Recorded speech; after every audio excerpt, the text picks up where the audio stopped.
हरे कृष्णा। श्री गुरुदेव की कृपा से आज हम एक बहुत सुंदर और सत्य घटना को सुनने जा रहे हैं। भगवद गीता में आप सबने सभी एक श्लोक सुना है जिसमें भगवान कृष्ण क्या कहते हैं, मन मना भव मद भक्तो मध्याजी माम नमस्करो। तो यहाँ पर कह रहे हैं मध्याजी। मध्याजी अर्थात कह रहे याजी। याजी मतलब मेरा अर्चन करो। अर्चन क्या है? तो एक ब्राह्मण थे। एक ब्राह्मण क्या करते थे, नित्य शालिग्राम की पूजा करते थे। और शालिग्राम की पूजा करते तो क्या करते, अभी उनको अर्चन के अंग अच्छे प्रकार से नहीं पता, पूर्ण रूप से उनको अर्चन के अंग नहीं पता थे, परंतु निष्ठापूर्वक शालिग्राम की पूजा करते थे। तो ये एक ब्राह्मण है जो मथुरा में वास करते हैं। और ये ब्राह्मण क्या करते, अपने शालिग्राम की रोज पूजा अर्चन करते।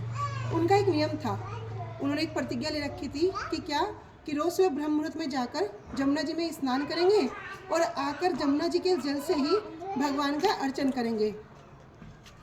तो कहने के भगवान का अर्चन करेंगे। तो एक बार क्या हुआ, माघ मास का महीना था। माघ मास के समय में जब बड़ा आंधी तूफान आ रहा है, बड़ी तेज बारिश हो रही है, घनघोर बारिश हो रही है और अमावस की रात थी।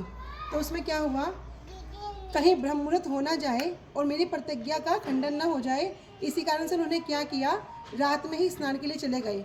उन्हें भान ही नहीं हुआ कि अब सुबह हो चुकी है या नहीं हुई है, अभी रात हो रही है, कुछ भी पता नहीं है।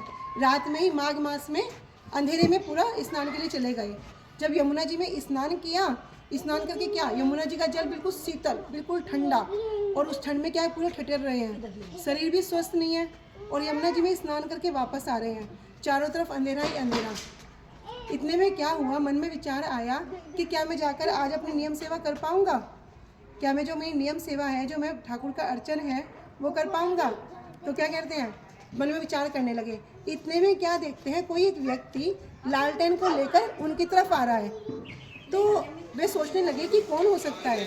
जब वो उनके पास आया तब क्या देखा कि कोई छोटा सा बालक है और क्या कर रहा है, अब उनके पास आया है। जैसे उनके पास आया, पूछता है, बाबा कहाँ जा रहे हो? तो बाबा कहने लगे, अपने घर जा रहा हूँ। कह रहे, अच्छा बाबा तेरा घर कहाँ पड़ता है? तो बोलने लगे, मेरा घर इस स्थान पर पड़ता है। कह रहे, बाबा मैं भी वहीं जा रहा हूँ, चल तुझे छोड़ दूंगा। इस प्रकार कहने लगे। तो क्या हुआ, बाबा और वो बालक दोनों के दोनों साथ बाबा के घर चले गए। जैसे ही बाबा ने सोचा कि इस बच्चे से नाम तो पूछ लेता हूँ, किसका नाम क्या है। तो बाबा ने क्या किया, जैसे ही पलट कर देखा, वहाँ तो कोई बच्चा वगैरह नहीं है। तो बाबा समझ गए कि वो कौन है, मेरे वचनों की रक्षा करने के लिए वो छलिया ही क्या कर रहा है, बालक के रूप में मुझे छलने के लिए आया था।